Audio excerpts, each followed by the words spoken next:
How do you think we can protect our elderly from this virus, but also allow our children to go back to school, or also allow people from other age groups that seem to be less likely to die from this disease? How do you think we can do this? This is a question that's being talked about a lot, and we've seen the numbers. If you look at, as you get older, your chance of dying from this virus go up almost exponentially. Yes. Listen, we have to play swings and roundabouts here. On the one hand, the children needed to go back to school. I don't think anyone disagreed with that one. But on the other hand, what about the teachers? What about their families back home? I said, what about the grandparents? Yeah. On the one hand, certainly at first we had to lock down the economy because it was just running rampant. But then on the other hand, we stopped the economy, and we can't allow that to carry on forever. Otherwise, the economy will collapse. So we've got all these pulls in different directions, these dilemmas, these conflicts. And I've mentioned some of them already in terms of individual older people, perhaps, and their own decisions and our decisions about them. And that's not going to go away. We're constantly having to weigh risks, experience conflicts and think them through. And all I'd say to anybody is allow yourself the discomfort, and it is jolly uncomfortable, to really acknowledge some of these conflicts and some of the pulls, and how we are pulled and sometimes feel pulled apart. And we have to go through that, because that's the only way we can think about them and stay on top of them in our own minds and make sensible decisions about what we do and how we handle ourselves and other people.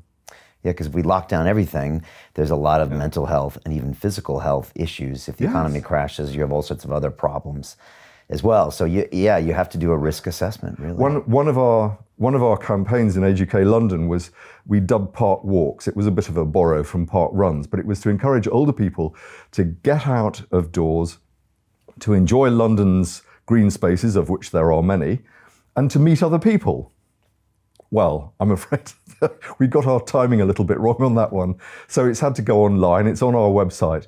And there is, for instance, some lovely views of woodlands around. We did this in conjunction with the Woodland Trust. But there are also some exercises that it's safe to do at home. But a lot of people who are shielding are not getting the exercise that they would have done otherwise. They're not getting the sunshine. They're not getting their vitamin D. They're at risk of falls and fractures and all sorts of things. So it's multifactorial, and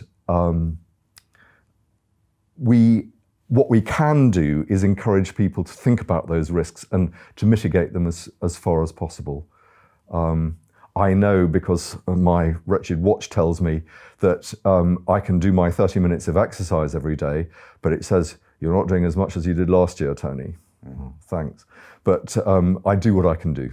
How important is it for our elderly people to stay active, even if they're at home? Really important. Okay. Really important.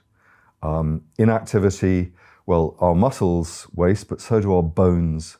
And that's what puts us at risk. And our balance then, especially if the balance isn't so good to start off with, our balance becomes more at risk. I mentioned falls risks.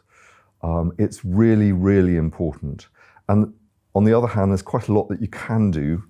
Walking around the room isn't the same, especially if you don't have a garden to go out into. But walking around the room is something that you can do. Stretching, exercising, even if you can't stand up terribly well, chair exercises, and there are all sorts of chair exercises on the NHS website, Age UK's website, Age UK London's site, and lots of other places to keep fit and keep active. And physical exercise makes us feel better. Yeah. It's all to do with endorphins and serotonins and things like that. I don't care. It makes us feel better if we've taken some exercise.